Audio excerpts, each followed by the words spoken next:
काय शिंच्या, आमच्याकडे कसली प्रवेश फी मागतोयस? अरे आमच्या पूर्वजांनी बांधलेल्या वाड्यामध्ये यायला आमच्याकडेच प्रवेश फी मागतोयस? अजिबात देणार नाहीये. अरे पुण्याची अस्मिता जपणारा हा शेवटचा पुणेकर आहे. What happened, grandpa? अरे आपल्या पूर्वजांनी बांधलेल्या या शनिवार वाड्यामध्ये यायला आपल्याकडेच प्रवेश फी मागतो तो. जाऊ दे ना. Wow, grandpa, what a lovely place. I like it. Grandpa, one selfie. Make a pout ना. नाही, मी वैचारिक मुद्रा करणार. Okay. You're so sweet, grandpa. Grandpa? क्या? हे खरंच आपल्या पूर्वजांनी बांधलंय? मग म्हणजे काय? पण इकडे नुसत्या भिंती का बांधून ठेवल्यात? 2 रूम्स तरी बांधायच्या की. अगं छबूकडे 2 खोल्यांचं काय घेऊन बसलीस? इथे 7 मजली महाल होता, महाल. 7 floors? हो या. आणि त्याच्या पुढे अशी 1000 कारंजी होती जी Thuy Thuy Thuy Thuy Thuy नाचायची. अगं आपल्या या इतिहासामध्ये शनिवार वाड्याला केवढे अनन्यसाधारण महत्व आहे तुला माहिती आहे? मग तुला सांगतो छबूकडे, या वाड्यातल्या प्रत्येक दगडाला पेशव्यांचा परिसर स्पर्शच लाभला आहे असेच वाटते. मग वाव. अगं पुणेरी संस्कृतीचा मानबिंदू आहे आपला शनिवार वाडा. आणि या वास्तूचा सुवर्ण इतिहास तुझं कळावा म्हणून तर तुला इथे घेऊन आलो आहे. पण इथे कुठे वाडा? वाडा नसला तरी इथे वाडा होता आणि तो पाहायचा. ही जी काही तटबंदी दिसते ती काही उरलेल्या दगडातनं बांधलेली नाही आहे. आणि बाहेर जो काही नक्षीकाम केलेला दरवाजा दिसतोय तो पेशव्यांना वेळ जात नव्हता म्हणून स्वतःच्या हाताने कोरीत बसले नव्हते ते. ग्रँडपा, तिकडे त्या दरवाजावर असे आयनचे मोठे मोठे एरोज का करून ठेवले तो? अगं हत्तीच्या बळाने जर का दरवाजा उघडण्याचा यत्न केला तर हत्तीच्या गंडस्थळावरती प्रहार होऊन तो जखमी व्हावा म्हणून. व्हॉट इज दिस गडस्थळ? गडस्थळ नव्हे ग, गंडस्थळ. गंडस्थळ कुठं असतं पण ते? कपाळात. कपाळावर. म्हणजे कसे आहे, हत्तीचे जे विशाल कपाळ असते की नाही त्यास गंडस्थळ असे म्हणतात. ओके. आणि मानवी देहामध्ये नाकाच्या वर आणि केसांच्या खाली 4 बोटांची जी जागा असते त्यास कपाळ असे म्हणतात. आणि तेच वाढले तर त्याला टक्कल असे म्हणतात.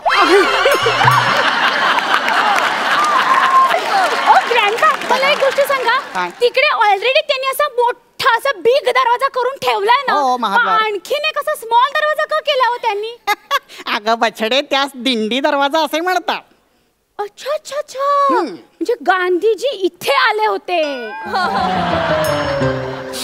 गांधीजींचा आणि पेशव्यांचा काय संबंध इथे? मी वाचलंय बुक मध्ये. काय वाचलंय? गांधीजींनी दिंडी यात्रा काढली होती ना. अगं छबूकडे, गांधीजींनी ती अशी दिंडी यात्रा नव्हती काढलेली, त्यांनी ती अशी दांडी यात्रा काढली होती. दांडी आणि दिंडी याच्यामध्ये फरक आहे. त्या व्याकरणामध्ये काना, मात्रा, वेलांटी, उकार, रफार ही जी काही चिन्ह दिली आहेत ना ती चित्रकलेसाठी नव्हे दिलेली, वाक्यरचना करताना त्याचा उपयोग करायचा असतो अधेमध्ये.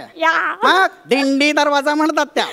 त्यातून अनेक माणसं आत बाहेर ये जा करीत असतात. पण मग त्या मोठ्या दरवाजामधनं का नाही आत बाहेर करत माणसं? अगं त्याच्यातून हत्ती घोडे बाहेर आत ये करत असतात ना. पेशव्यांच्या हत्तीसाठी तो दरवाजा उघडला जातो. म्हणजे पेशव्यांचे हत्ती इथे राहायचे.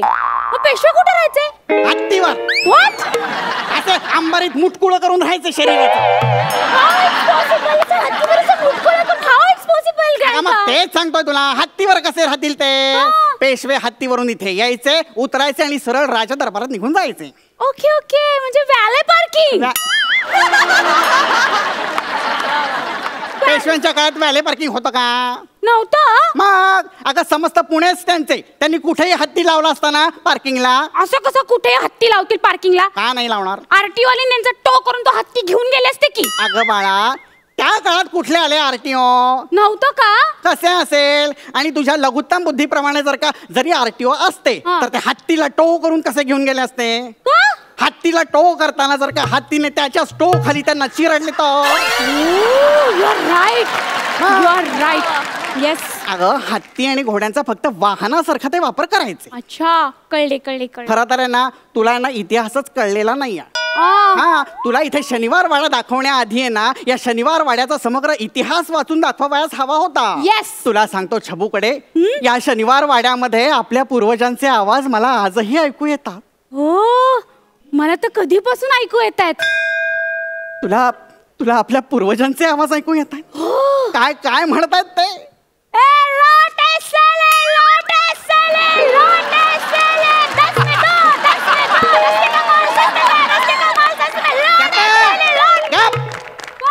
अरे ते आपल्या पूर्वजांचे आवाज नाहीये, ते बाहेर वाड्या बाहेरचे परप्रांतीय फेरीवाले बसलेत ना, त्यांचे आवाज येत नाही. यांसही एक अक्कल नाहीये. अरे शनिवार वाडा तरी सोडा रे निदान. शनिवार वाड्याच्या तटबंदीला खिळे ठोकून त्यावर कपडे लटकून विक्री करतात ते. मला कधीपासून भूक लागली, आपण ती भेळ खाऊया ना. ओ भेळवाले भैया, एक भेळ दे ना मुझे. गप्पे, अशा ऐतिहासिक ठिकाणी भेळ खातीयस? या भेळ खाण्याच्या कृतीचा मी जाहीर निषेध करतो. करा, चालेल, तुम्ही नका खाऊ, मी खाते. एक क्षण इकडे ये ग जरा. काय झालं आता? त्या भेळवाल्याची जरा खरडपट्टी काढतो. ए ए ए भेळवाले, इधर बघो जरा. काय रे, तुमको लाज वाटती है कि नहीं है? हाँ? अरे ऐतिहासिक वास्तु के सामने भेड़ बिकते हो उभे रहा के? अरे ऐसा कुछ होता है क्या?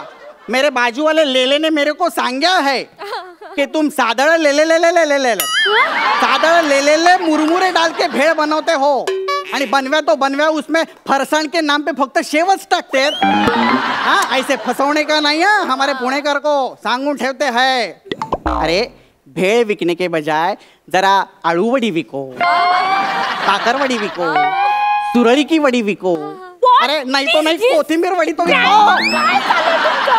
भेल वाले भैया, इनको इग्नोर करना और मेरे लिए एक स्पेशल भेल बनाना. नाही खायची, आधी आपण वाड्याचा इतिहास ऐकायचा.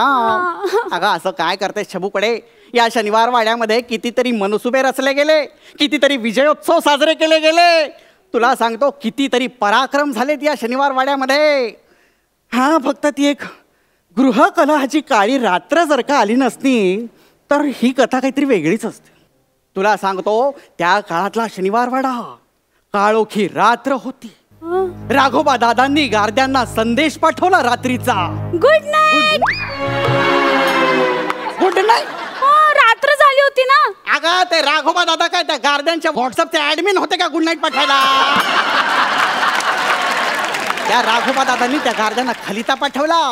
त्याच्यामध्ये लिहिले होते की नारायण रावांना धरावे. आपल्या आनंदीबाईंनी त्या खलित्यामध्ये धचा मा केला आणि नारायण रावांना धरावेच्या ऐवजी मारावे असा संदेश पोहोचला. म्हणून ते सगळे गार्दी त्या नारायण रावांना शोधायला लागले. याचा अंदाज नारायण रावांना आला. नारायणराव सैरावाला इकडे पळू लागले, तिकडे पळू लागले, इकडे गार्दी तिकडे गार्दी, सगळीकडे गार्द्यांची गर्दीच गर्दी. म्हणून प्राण वाचवण्यासाठी त्यांनी काकांना हाक मारली, काका मला वाचवा, काका मला वाचवा. पण सगळ्या गोष्टी व्यर्थ ठरल्या आणि शेवटी त्या गार्द्यांनी त्यांच्यावर वार केले आणि हा पेशव्यांचा तेजपुंज शिलेदार शेवटी धारातीर्थी कोसळला.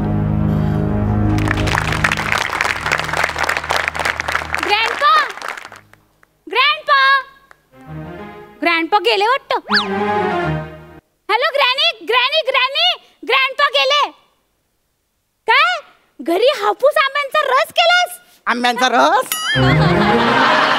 त्याला वाट्या भरायला सांगा म्हणावं त्यांना.